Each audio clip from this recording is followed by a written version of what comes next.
Have you ever wondered why holding on to a home you have already paid off can feel harder than buying it in the first place? It isn't because you did anything wrong. In Florida, many older homeowners aren't pushed out by one big crisis, but by costs that rise quietly over time. Property taxes creep up. Insurance jumps after storm seasons. Aging homes demand repairs that fixed incomes can't easily absorb. Subscribe to Tax Hack Pro for daily updates at the same time.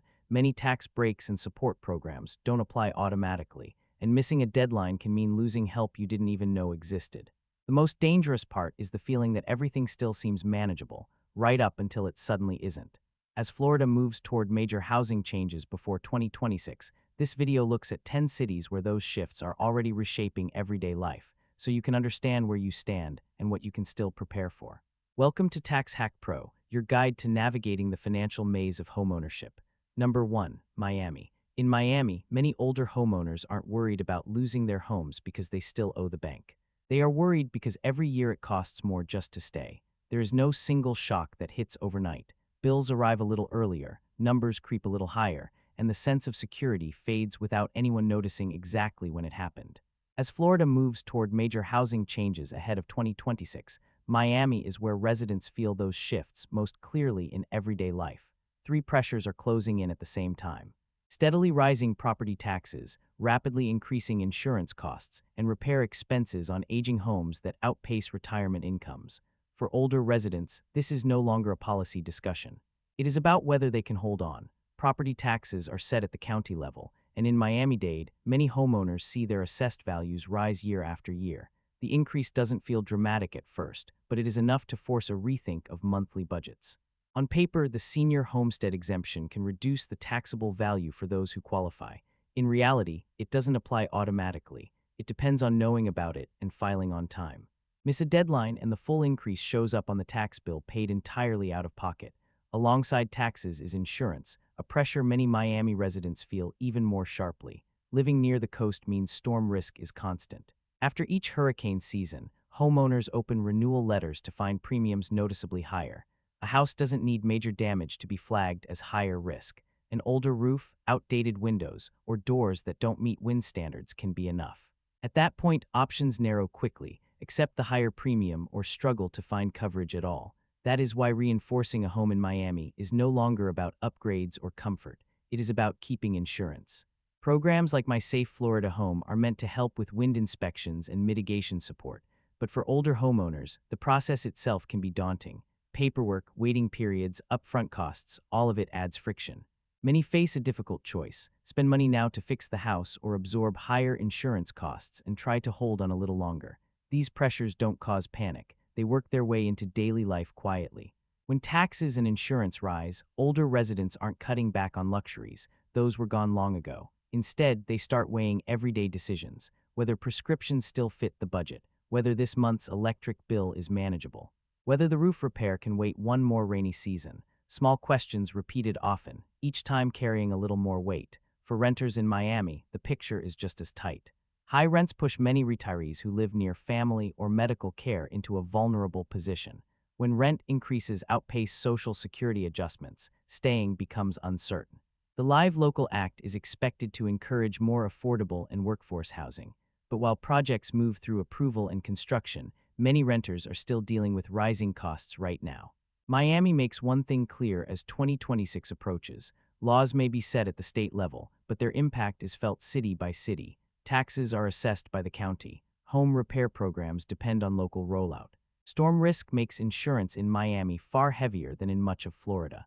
For older residents, the issue isn't whether policies exist, but whether they understand them in time. File on time and prepare before costs slip out of reach. And that is why Miami is where many people begin to realize that keeping a home can sometimes be harder than buying one in the first place. Number 2. Fort Lauderdale. What happens when protecting your home is no longer about comfort, but about survival? In Fort Lauderdale, that question is no longer abstract. It shows up after heavy rain, in the sound of wind against old windows, and in insurance letters that quietly rewrite a household's budget. As Florida moves toward new housing rules before 2026, Fort Lauderdale is where one truth becomes unavoidable: storm-proofing is no longer optional. This city lives close to the water, and for years that was part of the appeal. But for many older homeowners today, that proximity has turned into a constant calculation. Not will a storm come, but how exposed is my house when it does? Insurance companies are asking that same question, and their answers are reflected directly in premiums. Each hurricane season resets the clock. Roof age, window strength, door ratings, all of it matters. And for someone living on a fixed income, those details can decide whether a home remains affordable. Unlike property taxes, which tend to rise gradually, insurance in Fort Lauderdale moves in jumps. One renewal letter can change the math overnight. A roof that is 15 years old, windows that predate modern wind standards. Suddenly, the house is flagged as higher risk. The premium climbs not because anything broke, but because the system decided the margin for error is too thin. And that is when many older homeowners start asking themselves uncomfortable questions. Do I fix the house or do I pay more every year just to keep coverage? Programs like My Safe Florida Home are designed to sit right in the middle of that dilemma. Wind inspections, mitigation grants, support for upgrades. On paper, it looks like relief. In real life, it is more complicated. The process takes time. There are inspections to schedule, forms to complete, contractors to line up. For someone in their 70s, it isn't just about money. It is about energy. How much effort do I have left to put into this house? And yet, doing nothing isn't neutral. In Fort Lauderdale, not reinforcing a home often means accepting steadily higher insurance costs. Year after year, that pressure doesn't announce itself loudly. It seeps in. The money set aside for medical expenses starts sharing space with insurance premiums. Planned repairs get postponed. A small leak is ignored because fixing the roof feels overwhelming. Each delay makes the next decision heavier. This is where Fort Lauderdale reveals something deeper about Florida's housing transition. The state may be offering support, but the burden of action still falls on individuals. Nothing triggers automatically. No one knocks on the door to say you qualify. Let's get this done. Miss a window, miss a cycle, and the costs keep rising on their own schedule. The people who benefit most are often the ones who heard about a program early enough to act. For renters, the pressure is different but just as real. Insurance costs ripple outward. When landlords pay more, rents follow. Older renters living near the coast find themselves squeezed from a system they don't control, watching prices climb because of risks they can't mitigate themselves. What Fort Lauderdale forces people to confront is this: how much longer can I afford to stay exposed not just to storms, but to a system that increasingly rewards preparation and punishes delay? As 2026 approaches, the city makes one thing clear. In coastal Florida, housing stability isn't just about ownership or tenure anymore. It is about resilience. And the earlier that resilience is built, the fewer impossible choices people are left with later. The real tension isn't whether storms will come again. It is whether homeowners will be ready before the next letter arrives in the mail. Number 3. Tampa. If Fort Lauderdale is where storms force homeowners to act, Tampa is where time itself becomes the pressure. Many people here didn't feel the squeeze all at once. It crept in slowly over decades while life was busy and the house felt paid for and secure. And then one day, the question surfaced quietly: what if staying put starts costing more than I planned for? Tampa is home to a large population of longtime homeowners, many of them retirees who bought years ago and never moved. Their stability has rested on one key protection: Save Our Homes, which limits how fast a home's taxable value can rise. For years, that cap softened the blow. It kept taxes predictable enough to manage, but predictability doesn't mean permanence. Even capped increases add up, and over time, the numbers begin to matter again. For older residents, this is where anxiety sets in. Not panic, just a steady awareness that the margin is shrinking. Property taxes may still feel reasonable, but they are no longer background noise. They are part of the monthly math, and when combined with insurance increases and normal upkeep on an aging home, that math gets tighter every year. This is why Tampa residents are watching proposals like assessment freezes for eligible seniors so closely. The idea isn't about lowering taxes overnight. It is about stopping the slow drift that pushes people out over time. A freeze means certainty. It means knowing that next year won't quietly cost more than this year. For someone on a fixed income, that certainty is everything. Then there is portability, a feature many homeowners don't fully appreciate until they need it. In Tampa, a lot of older residents want to downsize. A one-story home, a place closer to family or medical care. But the fear is real. If I move, will my taxes jump? Portability allows homeowners to carry some of their Save Our Homes benefits with them. Without it, downsizing can feel like a penalty instead of a relief. What makes Tampa different is that the threat isn't immediate displacement. It is hesitation, people staying in houses that no longer fit their needs because moving feels financially dangerous. Repairs get postponed, stairs get harder to climb. The house becomes a compromise, not a comfort. Tampa shows a quieter side of Florida's housing shift. Not chaos, not crisis, but a slow narrowing of choices. As 2026 approaches, the most important question here isn't whether taxes will rise tomorrow. It is whether homeowners will still have flexibility when they finally need it. Because once flexibility is gone, every decision becomes harder and every delay more costly. Number 4. St. Petersburg. In St. Petersburg, the biggest concern for many older residents isn't a sudden jump in taxes or an insurance shock. It is a quieter question, one that surfaces in everyday moments. Is the home I love still safe for me to live in? As Florida moves toward a broader housing reset ahead of 2026, this city highlights a different side of the housing issue, one where risk doesn't come from bills, but from the condition of the home itself. St.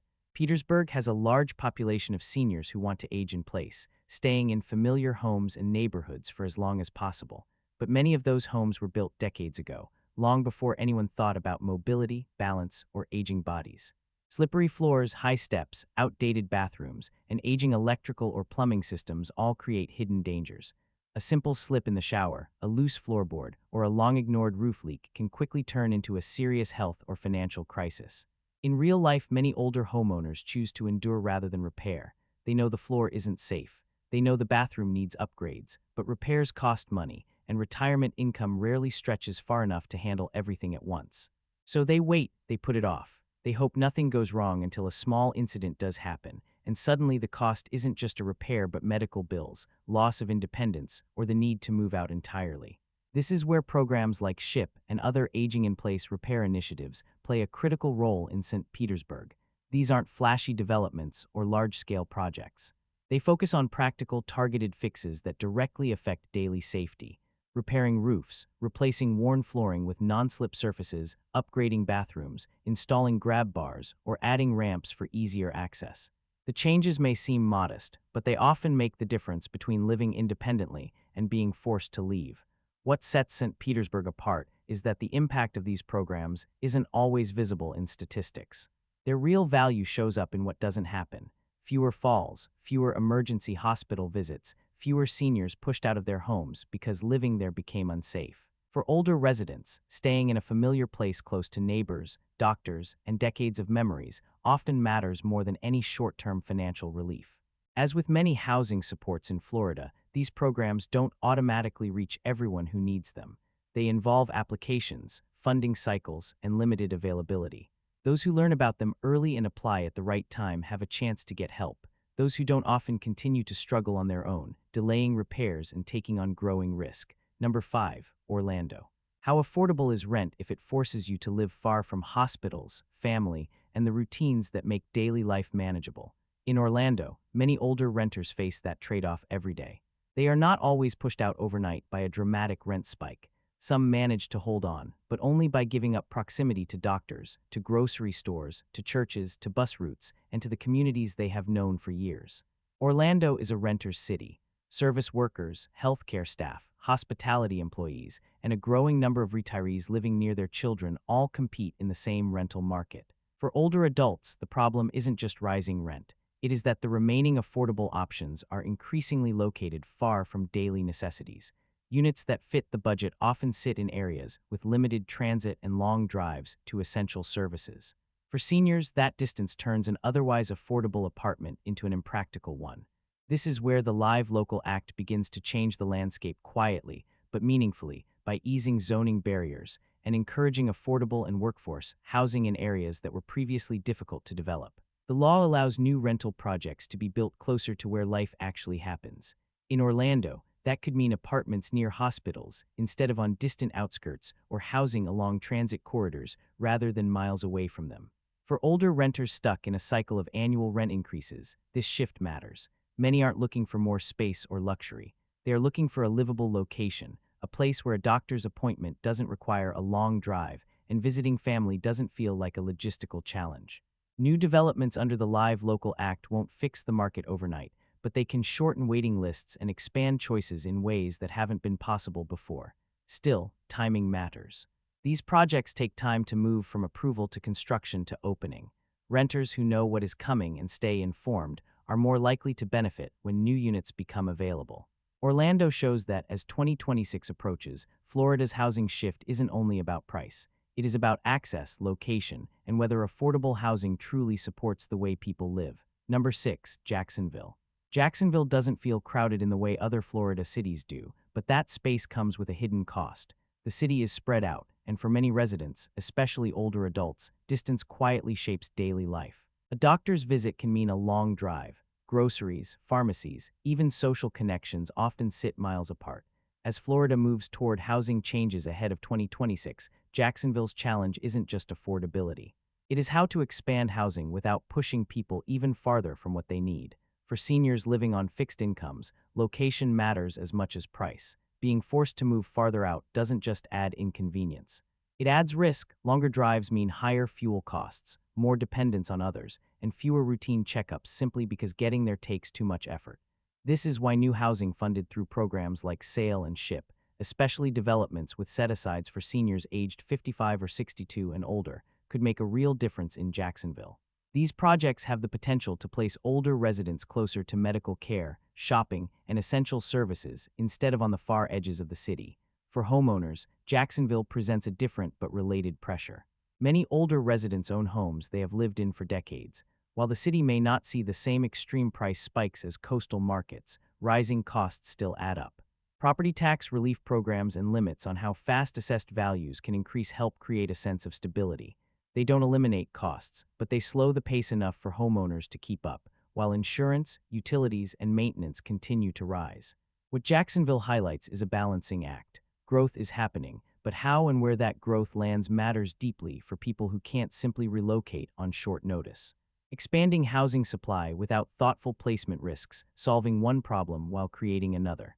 As 2026 approaches, Jacksonville's path forward shows that housing stability for fixed-income residents depends on two things working together: more homes and better access. When those align, staying rooted in the city remains possible, even as everything else gets more expensive. Number 7, West Palm Beach.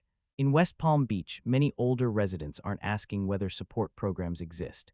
They are asking something more practical. Will I make it in time? The city has a large retiree population, and demand for senior-appropriate housing consistently exceeds supply.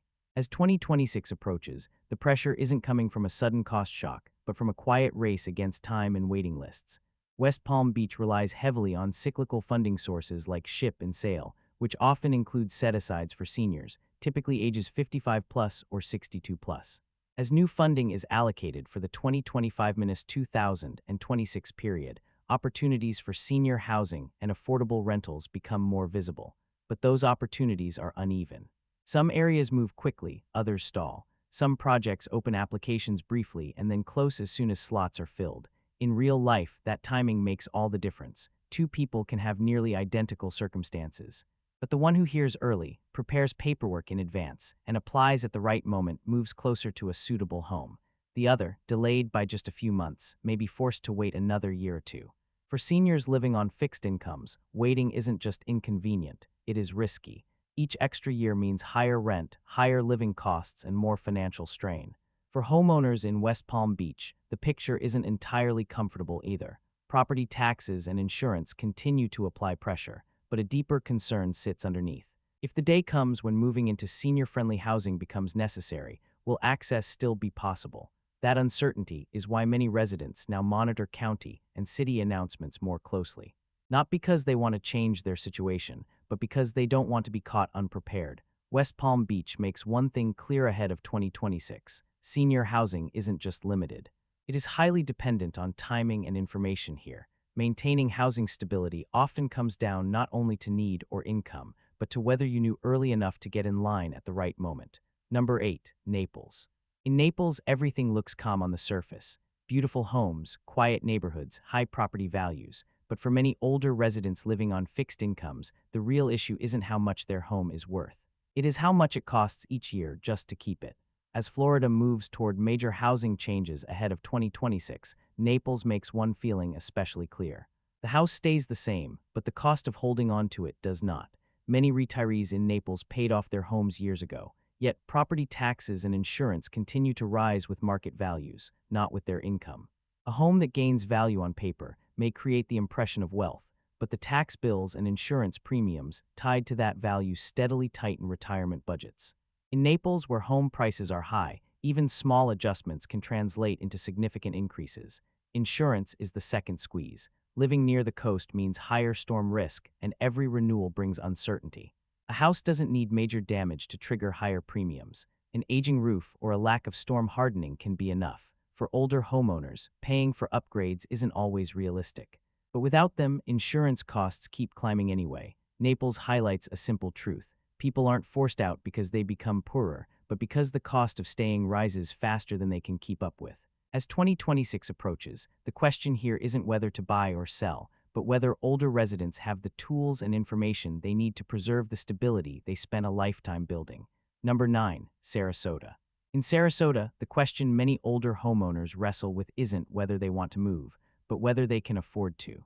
This is a classic retiree city full of residents who planned carefully and settled into homes they expected to stay in for life. Yet, as Florida approaches housing changes ahead of 2026, Sarasota shows how tax structure, not housing desire, often decides what is possible. Many homeowners here would prefer to downsize. A smaller home, one level instead of stairs, less maintenance. But the fear is immediate and rational. If I move, will my property taxes jump? Years of protection under Save Our Homes have kept taxes manageable for people who stayed put. Walking away from that benefit can feel like giving up the very thing that made retirement affordable in the first place. This is where portability quietly becomes one of the most important tools in Sarasota. The ability to carry part of that tax benefit to a new home gives older residents options they wouldn't otherwise have. It turns downsizing from a financial risk into a realistic choice. Without it, many stay in homes that no longer fit their needs simply because moving feels like a penalty. Proposals such as assessment freezes for eligible seniors only deepen this conversation. The goal isn't dramatic savings. It is stability, knowing that staying or moving won't trigger an unexpected tax surge. Number 10. Tallahassee. What if the biggest advantage in keeping your home isn't money, but information? In Tallahassee, that question hits close to home. As the center of Florida's policy, the city sits near the source of new housing laws. Yet, many residents still miss out on benefits simply because they don't realize action is required. As Florida moves toward housing changes before 2026, Tallahassee shows how easily support can be lost when it doesn't arrive automatically. Many property tax exemptions for seniors require homeowners to apply, often by strict deadlines. Miss the filing window, and the relief doesn't appear on the bill. The same is true for home repair assistance and senior housing programs. They operate on cycles with limited funding and narrow application periods. For older residents, the challenge isn't understanding complex policy language. It is knowing when to act. Tallahassee highlights a simple reality: rights that aren't claimed don't protect anyone. And in a system built on forms, deadlines, and eligibility, awareness can be the difference between stability and unnecessary financial strain. As 2026 approaches, what is happening across these 10 Florida cities makes one thing clear. Housing changes aren't just happening on paper. They are reshaping how older residents live day to day. From property taxes and insurance to repair costs, rental locations, and filing deadlines, the line between stability and vulnerability is getting thinner. The goal isn't to create fear, but to understand early while choices still exist. If you live in Florida, own or rent a home, or are thinking about your future in retirement, stay connected with Tax Hack Pro. Like and subscribe to follow clear, real-world analysis of housing, cost of living pressures, and policy changes that could directly affect you and your family in the years ahead. Thank you for watching all the way to the end. If you found this video helpful, don't forget to hit the like button and subscribe to the channel so you won't miss our daily content. Now, feel free to check out some of the newest and best videos currently shown on your screen. Goodbye and see you in the next video.